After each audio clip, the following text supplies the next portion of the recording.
Siriki, je suis sculpteur, je viens du Burkina et je suis venu aussi dans le cadre de Toronto pour réaliser la sculpture qui est derrière moi. J'essaie de matérialiser la légende des Peuls de chez moi au Burkina. J'ai réalisé Bamoy. Bamoy, c'était celui qui veillait sur le village Peul, qui était un personnage mythique qui mesurait 7 mètres, d'après ce que les gens disent, la légende qui le dit. Il avait des pieds devant, des pieds derrière. La nuit, celui qui était le seul habilité, qui avait la puissance d'être dehors avec les génies, il veillait sur le village. J'ai traité, c'est un thème, c'est un prétexte pour moi, pour traiter ce thème-là que j'ai déjà développé à plusieurs occasions, sur d'autres supports, dans le bois et dans le bronze. J'aime bien cette légende. Vous savez, mon travail, j'aime bien matérialiser les légendes, les contes de nos villages.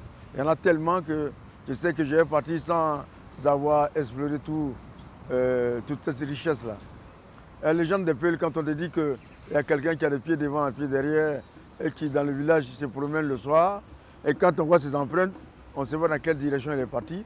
Mais ça fait plaisir, on sait qu'il y a eu donc des gars qui étaient forts, qui veillaient sur le sommeil des paisibles gens. Et lui, il avait la particularité de pouvoir parler avec les petits hommes de la forêt. Hein, ce qu'on appelle les génies, les djinns.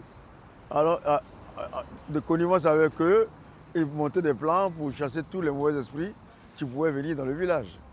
Alors j'aime bien ces légendes-là. Il y a beaucoup d'autres légendes comme ça que j'essaie de matérialiser à travers la sculpture. En technique, je travaille avec du fer à béton que j'essaie d'entrelacer. J'ai mis en situation, on va dire c'est une sculpture en fer. Bon, dans mon esprit, les petits hommes de la forêt, j'ai fait comme des lianes entrelacées pour représenter le personnage. Et dans ces lianes qui représentent la forêt peut-être, j'ai mis des petits êtres, hein, des sculptures, des personnes avec des têtes difformes qui représentent les djinns. Voilà quoi, bon, il n'y a pas une technique particulière, j'ai tissé le fer à béton tout simplement. Depuis 1996, je suis à la Biennale, hein, les anciens, on vient tout le temps.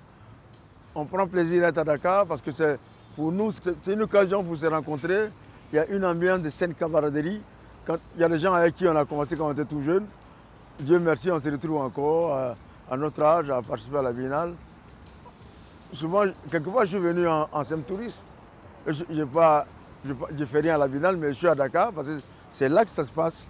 La Biennale de Dakar est l'une des plateformes importantes de reconnaissance du travail des artistes d'Afrique. Et même de sa diaspora. Donc, vous savez, il faut être là. Quand on est là, on voit la nouvelle création contemporaine africaine. On voit aussi le travail des anciens. On rencontre des gens, on échange sur tous les plans culturels, plans techniques. À Biennale de Dakar, il faut y être. Il faut être là. Je ne peux pas me projeter dans l'avenir. Je sais que les gens ils travaillent. Vous savez, le travail que nous faisons, c'est régi par des règles. Mais les règles ne sont pas à nous, hein, c'est les règles internationales, les règles de l'Occident. Nos collectionneurs, la plupart sont en Occident. Dieu merci, on commence à avoir des collectionneurs sur nos continents. Sinon, la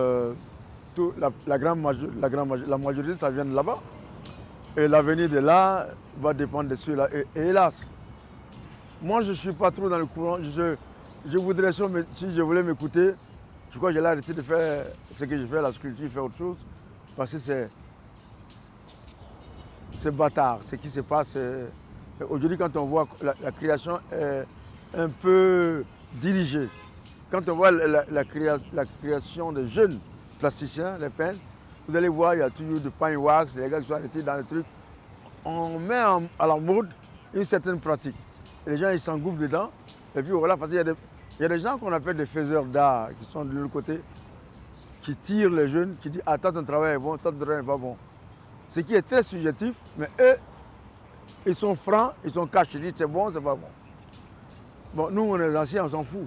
Mais les jeunes, là, ça ébranle beaucoup de jeunes. Je vois comment il y en a qui prennent mal le coup. Donc l'avenir des arts plastiques, ça dépend. C'est un jeu, on est tellement content de travailler. Moi, je m'éclate. C'est vrai, on dit que je suis un ancien. Aujourd'hui, j'ai fait ça, j'ai fait du bronze, une démarche. Je n'ai pas besoin de faire quelque chose pour plaire à quelqu'un. Mais là, ils ont de manière subtile, ils ont fait des cheminements, des chemins. Quand tu n'es pas dedans, toi, tu n'es pas à la mode. Ouais, Ce que je dis, les gars n'osent pas dire ça. Je le dis parce que je n'entends rien de quelqu'un. Je fais mon travail, je suis tellement franc et sincère dans ce que je fais que je n'ai pas besoin qu'on dise que c'est bon. Il y a un milieu dans lequel il faut. L'art africain, je ne vais pas dire l'art africain, l'art des artistes d'Afrique devait être libre, devait s'inspirer de ce qu'on fait, mais sans tenir compte de ce qui marche de l'autre côté. Mais hélas, c'est ce qui se passe.